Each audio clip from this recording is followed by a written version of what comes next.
The patrol car slowed, its headlights cutting through the quiet of Maple Street. Officer Parker, her brow furrowed with concern, approached the Victorian house, its silhouette stark against the moonlit sky. The porch light flickered, casting long dancing shadows on the neatly trimmed lawn. A woman stood on the porch, her face etched with anxiety. This was Mrs. Thompson, a pillar of the community, known for her warm smile and freshly baked cookies. Tonight, her eyes held a flicker of fear, a stark contrast to the calmness of the neighborhood. Officer, thank goodness you're here. He broke in. Officer, took something precious. Parker listened intently, her gaze sweeping the seemingly peaceful street. Maple Street, with its manicured lawns and Victorian houses, always projected an air of tranquility. Tonight, the silence felt heavy, almost expectant.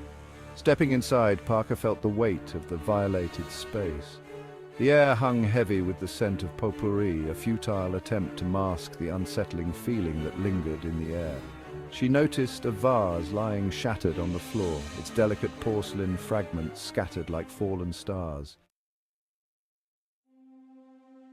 It all happened so fast. Mrs. Thompson's voice wavered, her fingers nervously twisting her wedding ring. She pointed to an antique grandfather clock, its ornate pendulum stilled, a stark symbol of the disrupted peace. He took the watch, officer. My husband's watch. Parker studied the woman's face, etched with a grief that ran deeper than the loss of a material possession. The watch, a family heirloom passed down through generations, held sentimental value far exceeding its monetary worth. The theft felt personal, intrusive. Can you describe him, Mrs. Thompson? Parker asked gently, her tone reassuring yet firm.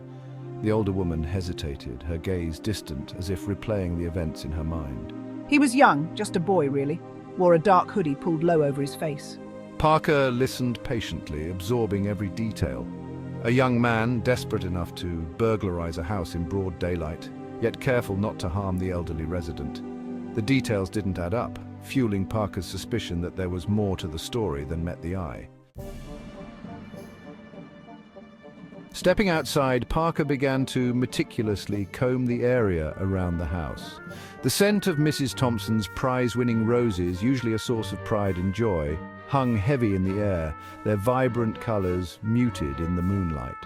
It was near the rose bushes beneath the living room window that Parker found the first clue. A crumpled pack of cigarettes lay discarded on the ground, a single cigarette dangling precariously from the corner of the pack. Parker carefully bagged the evidence, noting the brand. A cheap, generic kind she'd seen before. It was a small detail, but on Maple Street, even the smallest details could be significant. Continuing her search, Parker noticed a faint imprint in the soft earth near the back fence, partially obscured by fallen rose petals. Crouching down, she recognized the tread pattern, a running shoe, its size indicating a young man, just as Mrs. Thompson had described. Following the direction of the footprints, Parker made her way toward the edge of the woods that bordered the backyards of Maple Street. The woods, usually a place of tranquil beauty, now felt ominous, their shadows concealing secrets whispered on the wind. The trees thinned, opening into a small clearing bathed in moonlight. In the center sat a lone figure, his head in his hands, his shoulders racked with silent sobs. He looked up as Parker approached, his eyes red-rimmed, his face pale and drawn. In his hand, he clutched a gold pocket watch. It's him, officer. That's the boy who broke into my house. The young man didn't resist as Parker gently apprehended him, his gaze fixed on the watch in his hand as if it held the weight of the world. I didn't mean to hurt anyone. I just needed it. The desperation in his voice tugged at Parker's heart. This wasn't a hardened criminal. This was a boy in pain. As Parker led him back towards the waiting patrol car, she couldn't shake the feeling that there was more to the story than met the eye. The stolen watch, the young man's desperation, the hushed whispers of Maple Street. It all pointed to a truth that ran deeper than a simple break-in.